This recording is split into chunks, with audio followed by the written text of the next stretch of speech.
नमस्कार मंडळी. तर आज आपण अगदी सुंदर आणि खूप सोप्या आणि साध्या पद्धतीचा फ्लॉवर पॉटची डिझाईन इथं पाहणार आहोत.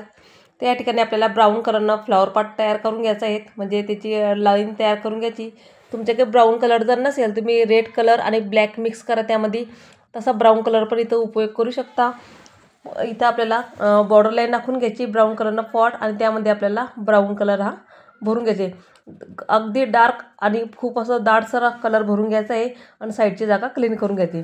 इथं मी ब्राऊन आणि थोडासा व्हाईट मिक्स केला आहे, म्हणजे थोडासा शेड येण्यासाठी, म्हणून मी थोडासा इथं एक साईड शेड देऊन देते आहे, म्हणजे खूप सुंदर दिसते असा आपला पॉट हा. इथं मी रांगोळीतलं काल जे रांगोळी काढली होती त्यात तसं कलर उरला, तो माझा निळा कलर, निळा आणि व्हाईट मिक्स आहे त्यामध्ये. त्यानं आपल्याला इथे पाकळ्या तयार करून घ्यायच्या आहे. निळा कलरचा फ्लॉवर पॉट म्हटलं आपण कुठल्याही प्रकारची इथं फुलं तयार करू शकतो किंवा पाकळ्या की डिझाईन त्यामध्ये काढू शकतो. इथं मी निळा आणि व्हाईट मिक्स केलेला असा जो उरलेला कलर आहे त्यातूनच मी हा पाकळ्या तयार करून घेतला आहे 4, आणि त्यात आपल्याला वरच्या साईडनं व्हाईट कलरचे एक एक डॉट ठेवून द्यायचे, म्हणजे असं शेडमध्ये खूप सुंदर दिसतात अशा पाकळ्या किंवा डिझाईनी म्हणा.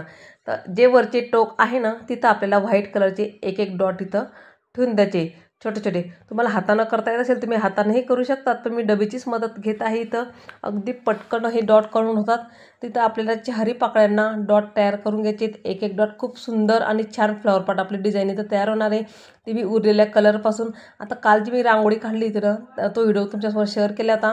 त्यातीलच जे कळ्यांची जी पाकळ्या रांगोळी उरली होती माझ्याकडे तोच मिक्स केला आहे, आणि त्याच रांगोळीमध्ये मी हा कलर इथं उपयोग केलेला आहे, म्हणजे वापरलेला आहे. आता मी 4 पाकळ्या तयार करून घेतला, आणि आज जो कलर आहे ते तुम्ही थोडासा डार्क कलर निळा कलर भरून घेते, म्हणजे जरा उठून दिसते पाकळी आपली.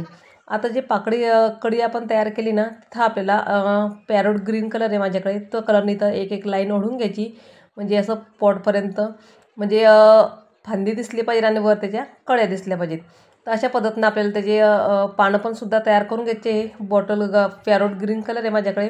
तुमच्याकडे ग्रीन शेडमधून कुठलाही जो कलर असेल ना त्या कलरनं तुम्ही हे पानं तयार करून घ्या. खूप सुंदर दिसतात असे फ्लॉवर पॉट हे. तुम्ही फ्लॉवर पॉट जर म्हटलं असं की तुम्ही ग्रीन कलर्स वापरा, त्यामध्ये ग्रीन त्यामध्ये येल्लो मिक्स करा, किंवा parrot green, bottle green colour, असे वेगवेगळे शेड त्यात तुम्ही द्या. खूप सुंदर दिसतात असे पानं आपल्याला त्यामध्ये. किंवा इथं मी पॅरोट ग्रीन कलर जो उपयोग केलेला आहे ना असं पानं तयार करून, त्यामध्ये तुम्ही येल्लो शेडमध्ये पण तसे तयार करू शकता. वरतून हा कलर घालायचा आणि नंतर पुन्हा त्यावर येल्लो शेड द्यायची, असे खूप सुंदर दिसतात. आपल्याला हवं त्या आकारामध्ये पानं किंवा कळ्या तुम्ही त्यामध्ये काढून घ्या. खूप सुंदर दिसतात असे हे, आणि दिसायला पण खूप आकर्षकही दिसतात. तर अशा पद्धतीनं मी बॉटल पॅरोट ग्रीन कलरनं लांबसळ कसे पानं तयार करून घेतलं आहे, आणि त्यामध्ये अजून चांगला शेड दिसावा म्हणून मी तर डार्क ग्रीन कलर घेतला आहे. तो त्यामध्ये एक एक लाईन आपण ओढून घ्यायची. खूप सुंदर दिसतात असे एक एक लाईन ओढल्यामुळे. आणि आपण जे कळी तयार केली होती निळ्या कलरची तिथंसुद्धा 3 लाईन खालून मारून द्यायची, म्हणजे कळीच्या स्वरूपात ते दिसलं पाहिजेत.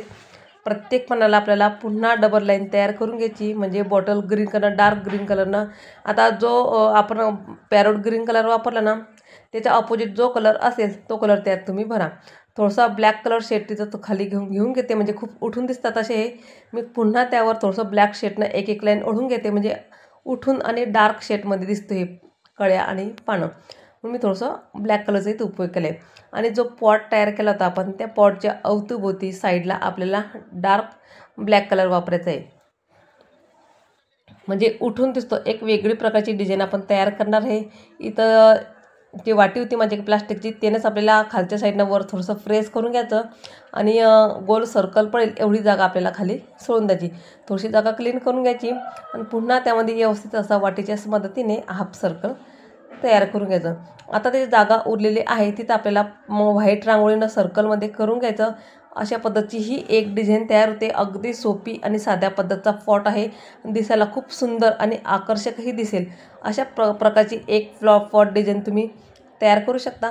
प्रत्येक हाफ सर्कलमध्ये आपल्याला व्हाईट रांगोळी तिथं सर्कल तयार करून घ्यायचे. आता मी हातानंच काढून घेते. तुम्हाला डबी जर असेल तुम्ही डबीच्या मदतीने पण हाफ सर्कल तयार करू शकता.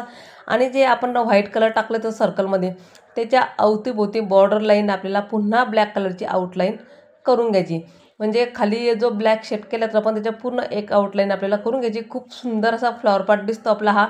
तुम्ही अशा दारासमोर जर कधी खाल्लं ना, खूप छान वाटेल तुम्हाला.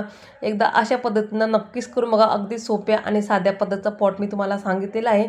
आणि कलरचे शेड पण तुम्हाला सांगितले. तुम्ही कुठला रेड कलर, आपलं ग्रीन कलर वापरू शकता. वेगवेगळ्या कलरचे शेड असतात. Green colour, bottle green colour, असे वेगवेगळे शेड जर तुम्ही त्यात भरले तर खूप सुंदर दिसतात.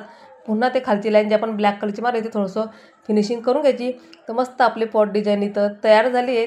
तर मैत्रिणींनो, बघू शकता अशा पद्धतीचे हे पॉट डिझाईन एक होऊ शकते आपली. तर आजचा व्हिडिओ तुम्हाला माझा कसा वाटला मला नक्कीच कमेंट करून सांगा. व्हिडिओ आवडला असेल तर एक लाईक नक्की करा. चला तर मग भेटूया पुढच्या नवीन व्हिडिओमध्ये. तोपर्यंत धन्यवाद सगळ्यांना.